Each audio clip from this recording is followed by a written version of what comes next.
এদিকে একই শুনি জয়ধ্বনি, হ্যাঁ আর কত। এবার যে পদক্ষেপ, কঠিন পদক্ষেপ, এই প্রথমবারের মতন ঘটনা দেখেন, কলিজা, পুরোটাই কলিজা। আমি মনে করি বাঘের মতন একদিন বাঁচতে চলবে। এই শিয়াল, তারপর ঘেউ ঘেউ, এদের মতন নেকড়ের মতন দল বাইন্দা বাইচা টেচা লাভ নাই তো ভাই। উনি ইন্টারন্যাশনাল খিলাড়ি, উনি যে কোনো খেলাই খুব ভালো করে জানে। আর ওই যে আমাদের গল্পের সেই হিরোর মতো এমন একটা লোক আমরা নিয়ে বসাইছি যিনি হাসা কথাও কয় না, মিশা কথাও কয় না। একটা বোমা ফাটাইছে ভাই, বোমা ফাটাইছে। উনি এটা বুঝাই কইছে না না বুঝা কইছে, এটা খুব চিন্তার ব্যাপার। হ্যাঁ, খুব চিন্তার ব্যাপার। কথাটা কি জানেন, সন্তান নিজের মাকেই ফাঁসায় দিছে তার অজান্তে, অথবা ইচ্ছা কইরা জানি না, মনে হয় নিজের অজান্তে। জাতিসংঘের মহাসচিব অ্যান্তোনিও গুতেরেজ গত বছর রমজান মাসে বাংলাদেশ সফর করার পরে আমি একটা কথা বলেছিলাম যে আগামী জাতিসংঘের মহাসচিব হবেন ডক্টর মোহাম্মদ ইউনূস। তাই তিনি ২৬ সালের ভিতরে নির্বাচন সম্পন্ন করে উনি চলে যাবেন সরাসরি নিউ ইয়র্কের জাতিসংঘের সদর দপ্তরে। এই কারণে আমি বলছি যে ডক্টর মোহাম্মদ ইউনূসের খেলার মাঠটা বিশ্বব্যাপী। বাংলাদেশের জন্য একটা সুখবর হয়তোবা আসতে যাচ্ছে। আমি মনে করি যদি তিনি সেই জায়গাটায় পৌঁছাইতে পারেন, বসতে পারেন, ব্যক্তি হিসাবে না, বাংলাদেশের জন্য এটা অবশ্যই কল্যাণকর হতে যাচ্ছে। এমনকি এটা একটা কি বলা যায়, ইজ্জতের ইস্যু। জাতিসংঘের মহাসচিব অ্যান্তোনিও গুতেরেজ গত বছর রমজান মাসে বাংলাদেশ সফর করার পরে আমি একটা কথা বলেছিলাম যে আগামী জাতিসংঘের মহাসচিব হবেন ডক্টর মোহাম্মদ ইউনূস। তাই তিনি ২৬ সালের ভিতরে নির্বাচন সম্পন্ন করে উনি চলে যাবেন সরাসরি নিউ ইয়র্কের জাতিসংঘের সদর দপ্তরে। আসসালামু আলাইকুম ওয়া রাহমাতুল্লাহি ওয়া বারাকাতুহু। আজকে দৈনিক বণিক বার্তায় একটি রিপোর্ট প্রকাশ করেছে, যেই রিপোর্টটা আমার বক্তব্যটা গত রমজান মাসে যা ছিল সেটার সাথেই তারা মোটিভেশন করে সুন্দর করে উপস্থাপন করেছেন। তাই দৈনিক বণিক বার্তাকে আমি ধন্যবাদ দিচ্ছি। আমি জেনেছি যে দৈনিক বণিক বার্তা হলেন ব্যবসায়ীদের পত্রিকা, পাশাপাশি এটা সরকারের সাথে খুব রিলেটেড, ঘনিষ্ঠভাবে কাজ করেন, কারণ ডক্টর মোহাম্মদ ইউনূস নিজেও একজন ব্যবসায়ী। তাই এই ব্যবসায়ীদের পত্রিকা দৈনিক বণিক বার্তায় আজকে যে রিপোর্টটা করেছে যে মেক্সিকো থেকে শুরু করে আর্জেন্টিনা সহকারে সাউথ আমেরিকার ৫ জন এবং নিউজিল্যান্ডের সাবেক প্রধানমন্ত্রী সহ ৬ জন এবং বাংলাদেশের ডক্টর মোহাম্মদ ইউনূস সহ ৭ জন আগামী জাতিসংঘের মহাসচিব হওয়ার জন্য সম্ভাব্য প্রার্থী বলে বিবেচনা করা হচ্ছে। এরই মাঝে কে সবচাইতে শক্তিশালী, পাওয়ারফুল, এরই মাঝে ২ জন ছিলেন রাষ্ট্রপ্রধানও তারা ছিলেন, আর বাংলাদেশের ডক্টর মোহাম্মদ ইউনূস একমাত্র সেই ৭ জনের ভিতরে নোবেল বিজয়ী। তাই এই নোবেল বিজয়ী অর্থনীতিবিদ ডক্টর মোহাম্মদ ইউনূসের স্থান এই বাকি ৬ জনের চাইতে ঊর্ধ্বে আছে বলেই দৈনিক বণিক বার্তা আজকে ছাপিয়েছেন। এই নিউজটা ছাপানোর পিছনে আমি মনে করছি যে তারা রিয়েলিটিটার উপরেই ছাপিয়েছেন, কারণ আগামী ২৬ সালেই নির্বাচন করবেন ডক্টর মোহাম্মদ ইউনূস কিন্তু বারবার প্রতিজ্ঞা করছেন। তার মানে ওনার কাছে সময় নাই ২৭ সাল, কারণ ২৬ সালের ৩১শে ডিসেম্বর শেষ হবে বর্তমান জাতিসংঘের মহাসচিব অ্যান্তোনিও গুতেরেজের সময়। ৩১শে ডিসেম্বর ২৬ সালে যদি ওনার সময় শেষ হয়, ১ জানুয়ারি ২৭ সাল থেকে নতুন মহাসচিবের দায়িত্ব নিতে হবে। এরই মাঝে নির্বাচন সম্পন্ন হবে ২৬ সালের শেষের দিকে এসে, এবং নির্বাচিত ব্যক্তির নাম ঘোষণা হয়ে যাবে ২৬ সালের শেষের দিকে। ডক্টর মোহাম্মদ ইউনূস আপ্রাণ চেষ্টা করবেন ফেব্রুয়ারির ভিতরেই নির্বাচনটা করতে, আর এই নির্বাচনটা করতে গিয়ে যদি উনি কোনো বাধার সম্মুখীন হন তাহলে এটার সময়কাল বাড়ালেও আগামী অক্টোবরের বেশি, মানে আগামী বছর অক্টোবরের বেশি সময় উনি ক্ষমতায় থাকতে চাবেন না, কারণ শেষের ২ মাস উনি যদি মহাসচিব হন সেখানে যাওয়া এবং তার প্রস্তুতির জন্য সময়ের দরকার হবে। তাই বাংলাদেশে ২৬ সালে নির্বাচন হবে, এই বিষয়টা এখন আমরা ক্লিয়ার হতে পারি। প্রিয় দর্শক, এই কারণে আমি বলছি যে ডক্টর মোহাম্মদ ইউনূসের খেলার মাঠটা বিশ্বব্যাপী। এটা বাংলাদেশ তৃতীয় বিশ্বের একটা ছোট্ট ক্ষুদ্রতম দেশ। মানচিত্রে বাংলাদেশকে খুঁজে পাওয়া অনেক কষ্ট হয়। বড় একটা মানচিত্রের ভিতরে একদম ছোট একটি দেশ, বঙ্গোপসাগর গেছে এই বাংলাদেশটি, আর ৩ দিকে ভারত বেষ্টিত। তাই এই ছোট একটি বাংলাদেশ নিয়ে ডক্টর মোহাম্মদ ইউনূস পরে থাকতে হবে এবং পরে থাকবেন, এটা আমি ব্যক্তিগতভাবে বিশ্বাস করি না। আমি জানি যে উনার অ্যাম্বিশন, উনার যে হাইলি অ্যাম্বিশন, সেই অ্যাম্বিশনই উনি পৌঁছার জন্য চেষ্টা করে যাবেন। এবং উনাকে সাপোর্ট করার মতন বর্তমান সময়ে যদি আমরা দেখি, আমেরিকার দুপক্ষ উনার পাশে আছে। এক সময় উনি ডেমোক্রেটিকদেরকে সাহায্য করতেন, সহযোগিতা করতেন, ডেমোক্রেটিকদের সাথে তার ভালো সম্পর্ক আমরা জানতাম। হিলারি ক্লিনটন তার ক্লাসমেট হওয়ার কারণে, বিল ক্লিনটনের সাথে তার ঘনিষ্ঠ সম্পর্ক হওয়ার কারণে আমরা পরবর্তীতে বারাক ওবামা সহ যতজন ডেমোক্রেটিক প্রেসিডেন্ট হয়েছেন, সর্বশেষ যে আমেরিকার প্রেসিডেন্ট ছিলেন জো বাইডেনও ডক্টর মোহাম্মদ ইউনূসকে জাতিসংঘের আগের অধিবেশনে জড়িয়ে ধরে যে ভালোবাসা প্রকাশ করেছিলেন, আমরা ভেবেছিলাম জো বাইডেন পর্যন্তই ডক্টর মোহাম্মদ ইউনূসের দৌড় শেষ। কিন্তু নয়, আমরা দেখলাম আমেরিকার পট পরিবর্তন হয়েছে, সরকারে পরিবর্তন হয়েছে, কিন্তু বাংলাদেশের বিষয়ে আমেরিকার কোনো ম্যান্ডেট পরিবর্তন হয় নাই। বাংলাদেশের বিষয়ে যেরকমটা জো বাইডেন সরকার হাসিনাকে বের করার জন্য সর্বোচ্চ সহযোগিতা করেছিলেন পিটার দে হাসের মতন একজন রাষ্ট্রদূতের মাধ্যমে, এবং আমেরিকা থেকে বারবার তাদের কূটনৈতিক, তাদের পররাষ্ট্রমন্ত্রী, তাদের পররাষ্ট্র প্রতিমন্ত্রী সহ সবাইকে বাংলাদেশে পাঠিয়ে যেভাবে হাসিনার বিরুদ্ধে আমেরিকা শক্তিশালী অবস্থান নিয়েছিলেন, আজকে এই জো বাইডেন চলে যাওয়ার পরে যে ডোনাল্ড ট্রাম্প এসেছেন, ডোনাল্ড ট্রাম্প এসে হুবহু জো বাইডেনের ফটোকপি হিসাবেই কাজ করছেন, বরঞ্চ আরো বেশি উনি করছেন। ভারতের বিরুদ্ধে যেই অবস্থানে গিয়েছেন জো বাইডেনও সেই অবস্থায় যেতে পারেননি। সেই জায়গা থেকে আমি আশা করছি বাংলাদেশের মানুষ সঠিক জায়গাটা বেছে নিবে আগামী নির্বাচনে। আর ডক্টর মোহাম্মদ ইউনূসের যে জাতিসংঘের মহাসচিব হওয়ার সম্ভাবনা আছে, এটা বাংলাদেশের 18 কোটি মানুষের জন্য গর্বের বা অহংকারের বিষয় বলে আমি মনে করছি। ডক্টর মোহাম্মদ ইউনূস কোনো রাজনৈতিক দলের ব্যক্তি নয় যে ওনাকে নিয়ে আমরা কোনো গোলাটে সৃষ্টি করব এই বিষয়টার উপরে।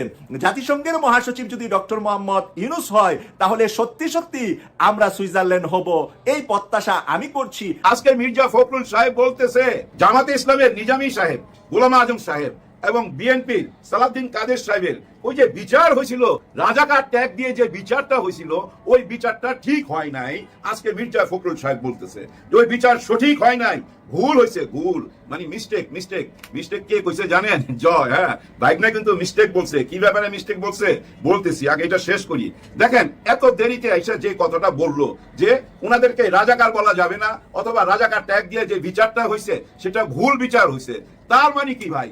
এতদিন আপনারা, আপনাদের দলের লোকেরা যা কিছু বইলা আসতেছিল সব ভুল ছিল, তাই না ভাই? সব ভুল রাজনীতি ছিল। আর ওই ভুল রাজনীতির দিকে যায়া আপনারা অনেক কিছু খোয়াইছেন ভাই, অনেক কিছু খোয়াইছেন। কতটুকু খোয়াইছেন সেটা আপনারা নিজেরাই বুঝতে পারতেছেন। নিজেরা যদি বুঝতেই না পারবেন, তাহলে কেন এখন আইসা বলবেন যে ওই বিচারটা, ওই রাজাকারের বিচারটা ঠিক হয় নাই? আবার দেখলাম এখানে অনেকে মন্তব্য করতেছে, ও ওনার বাবা তো রাজাকার ছিল, মানে মির্জা ফখরুল সাহেবের বাবা রাজাকার ছিল।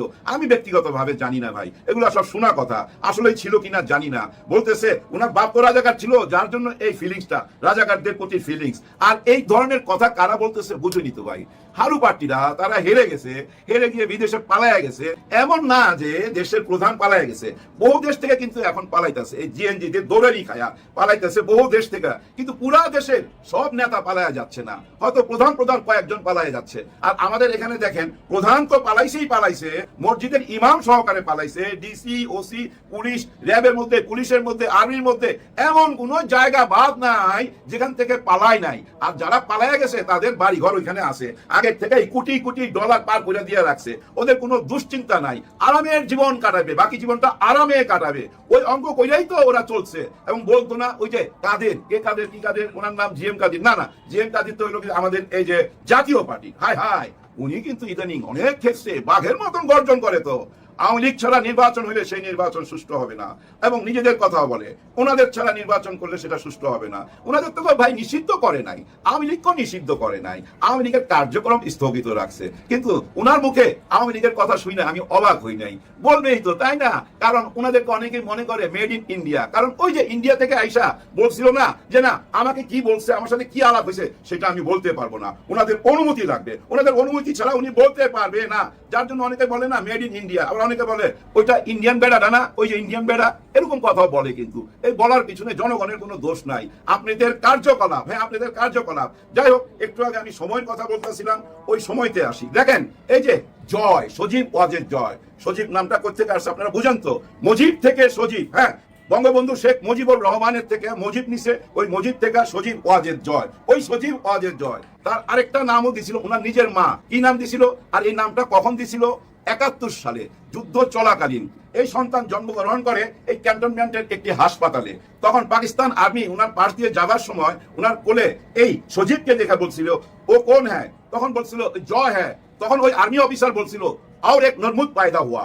এই কথাটা কিন্তু বানানো না, এটা কিন্তু শেখ হাসিনা নিজেই বলছে। এই জন্য আমি একদিন বলছিলাম শেখ হাসিনা খুব বেশি চালাক মানুষ না, ওনার আশেপাশের মানুষগুলো ছিল চালাক, ওনারে ভাঙায়া খাইছে, ওনাকে না এই পথে নিয়ে গেছে, মানে ওয়ান ওয়ে রোডে ঢুকাই দিছে। হিটলার যে রাস্তায় গেছিল ওই রাস্তার মধ্যে ঠেলা দিছে। চারিদিকে অপরাধ অপরাধ, অপরাধের একটা জগৎ গড়ে তুলছিল বাংলাদেশে। এই অপরাধ জগতে সবাই এখন পলাতক, কিন্তু উনার সন্তান একটা বোমা ফাটাইছে ভাই, বোমা ফাটাইছে। উনি এটা বুঝাই কইছে না না বুঝা কইছে, এটা খুব চিন্তার ব্যাপার। হ্যাঁ, খুব চিন্তার ব্যাপার। কথাটা কি জানেন? এপি নামে একটা সংস্থা, এপিতে কি হয় আমি জানি না, এপির ফুল ফর্ম কি আমি জানি না। হয়তো এমন হইতে পারে আমেরিকান প্রেস, আবার এইটাও হইতে পারে অ্যাসোসিয়েট প্রেস, এরকম একটা কিছু হইতে পারে। যাই হোক, যেটাই হোক, এই পত্রিকায় আমার মনে হয় না বাংলাদেশের কোনো নেতার কোনো ইন্টারভিউ গেছে কোনোদিন, আমার মনে হয় না। যাই হোক, ইংলিশে ইন্টারভিউ তো, আর জয় তো বুঝছেন না ইংলিশ কইতেই পারে, উনার মুখে বাংলা ঠিক মতো আসে না। ওই যে সাড়ে কইতে গিয়ে একবার সাড়ে আড়াই হাজার নাকি বইলা ফেলাইছিল, ওইটা নিয়ে অনেক ট্রল হয়েছিল। যাই হোক, উনি ইংলিশে যে ইন্টারভিউ দিছে, ওই ইন্টারভিউর এক জায়গায় উনি ইচ্ছা প্রকাশ করছে, উনি সরাসরি জানান দিছে যে আওয়ামী লীগ ছাড়া নির্বাচন হইলে সেই নির্বাচন বৈধ হবে না, বাংলাদেশের কথা। এই নিয়ে কিন্তু একটা টাইমে বলছিল 5ই আগস্টের পরের দিনই যে আমরা বাংলাদেশের সাথে নাই, আপনারা বুঝে নেন, আমরা আপনাদের সঙ্গে নাই, আমার মাও আপনাদের সঙ্গে নাই, আমার মাও আপনাদের সঙ্গে নাই, আমার খালাও নাই, আমিও নাই, এরকম একটা বয়ান দিছিল। ওই বয়ানের জায়গা থেকে বোধহয় এখন ওই যে রায় আসতে যাচ্ছে 13 তারিখে, ওইটা মাথায় আসার পর আমার মনে হয় নতুন চিন্তা ভাবনায় আইসা এই ইন্টারভিউটা উনি নিজে থেকেই দিছে। বুঝে নিত অনেক রকম করে ইন্টারভিউ দেওয়া যায়, টাকার খেলা তো ভাই, বুঝেন না কেন? ওই টাকার খেলার ইন্টারভিউ হইতে পারে, আবার সত্যি হইতে পারে। ওই ইন্টারভিউর বিশেষ একটা জায়গায় যখন প্রশ্ন করলো যে আপনার মা তো 1400 উপরে মানুষ হত্যা কইরা পালায়া গেছে, আপনি এই নিয়ে কি বলেন? তখন উনি বলতেছে, খুব খেয়াল করে শুনেন, তখন উনি বলতেছে, মানে জয় বলতেছে না 1400 না 800 মারা গেছে, মানে মিস্টেক হয়েছে, এটা মিস্টেক, মানে ভুলে মারা গেছে, মিস্টেক শব্দটা উচ্চারণ করছে, বুঝছেন?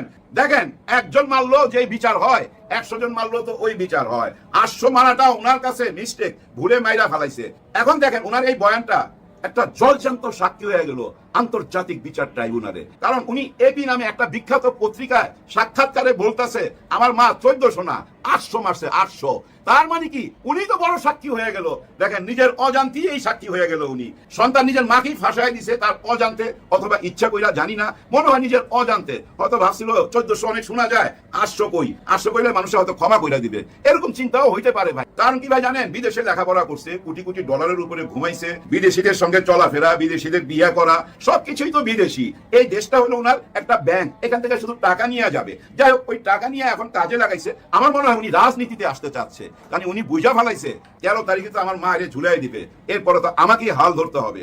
আসলে 13 তারিখে কিন্তু ফুল শুনানি হবে না, ওই দিন ধার্য করা হবে, আসল রায় কবে হবে কিন্তু সিদ্ধান্তটা জানাই দিবে, রায়টা হয়তো 2-3 দিন পরে আসবে, এটা মাথায় রাখেন। ওই ব্যাপারগুলো তারা যাই না গেছে, আর যাই না গেছে বুঝাই ভাই, ভিতরে এমনও ষড়যন্ত্রের কথা শোনা যাইতেছে যে এই 13 তারিখের মধ্যে ওনারা এমন একটা অবস্থা তৈরি করবে সারা বাংলাদেশে, কারণ ওনাদের কাছে তো ওই যে বন্দুক টন্দুক রয়ে গেছে, ওইগুলা নিয়ে ওনারা এমন একটা হামলা করবে যেন আইন কানুন সব ভাঙ্গা পড়ে, পুলিশ প্রশাসন র্যাব আর্মি সব যেন দিশাহারা হয়ে যায়। ওই দিশাহারা হয়ে গেলে দেশে একটা গৃহযুদ্ধ লাগবে, আর ওই গৃহযুদ্ধ লাগবে এমন কিছু একটা ঘটাইবো। যেমন ধরে নেন, সমস্ত মিডিয়া দখল করে ফেলাইলো আওয়ামী লীগ, দখল করে কি করলো, ঘোষণা দিল যে আমাদেরকে হেল্প করেন। কাদের কাছে ঘোষণা দিল?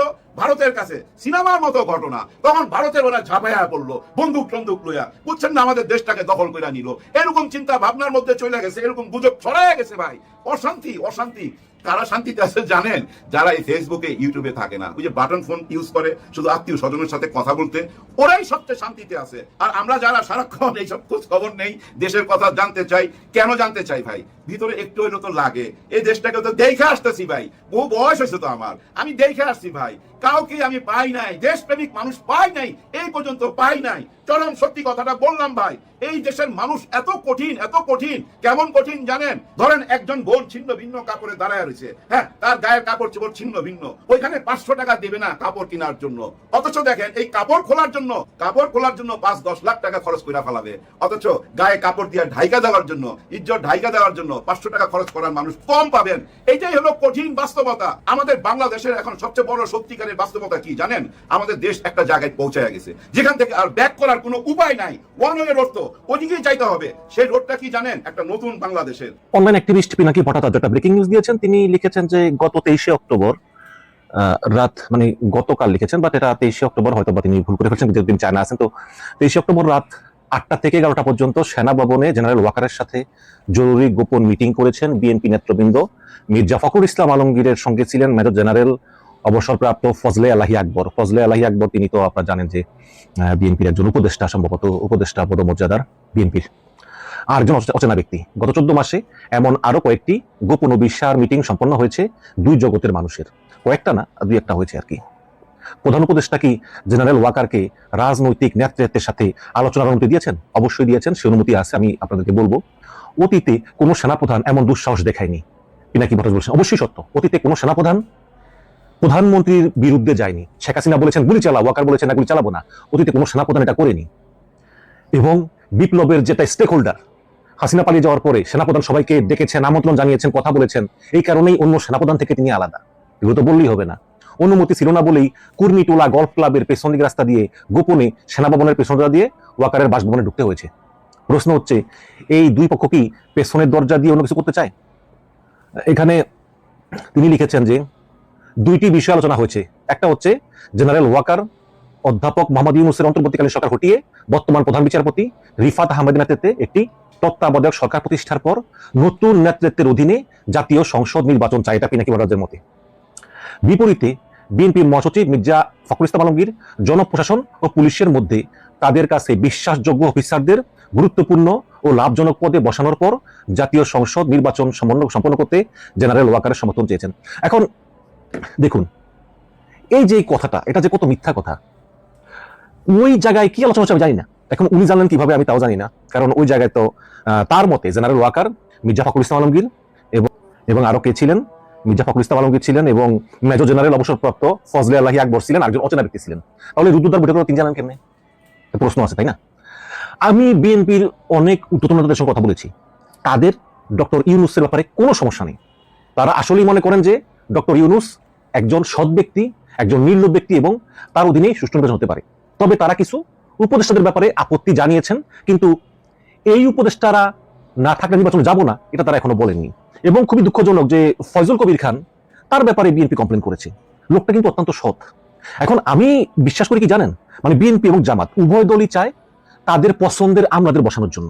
এটা যে উপদেষ্টা দেয় না তাকেই বলা হয় যে অন্য দলের দালাল। তো হয়েছে এরকম। এখন সালাউদ্দিন আহমেদ আরেকজন ভালো উপদেষ্টা, খুবই সৎ। বর্তমান সরকারের বেশিরভাগ উপদেষ্টাই খুবই সৎ। এরা হয়তো আপনারা বলতে পারেন যে এরাও যোগ্য, এরা অকর্মণ্য, কিন্তু তারা কিন্তু সৎ। এখন বিএনপি এবং জামাত তারা কিন্তু এখনো বলতেছে না যে অমুক উপদেষ্টা থাকলে কিন্তু আমি নির্বাচন অংশগ্রহণ করবো না। এখন ডক্টর ইউনূসের কথা হচ্ছে যে ভাই আমার যে উপদেষ্টারা আছে আমি এদেরকে দিয়ে সম্পন্ন করি, আর ছাত্র উপদেষ্টারা যদি নির্বাচন করে সরে যাবে, না করলে থাকবে। এখন যদি বিএনপি এবং জামাত ধরে বসে না আমরা অমুক অমুক না থাকলে নির্বাচন যাবো না, তাহলে শেষ পর্যন্ত হয়তো ডক্টর ইউনূস বাধ্য হয়ে 2 দলকে বা 3 দলকে ডেকে বলবেন যে ঠিক আছে তোমরাই সিলেক্ট করো কাকে উপদেষ্টা বানাবো। এইরকম একটা সলিউশন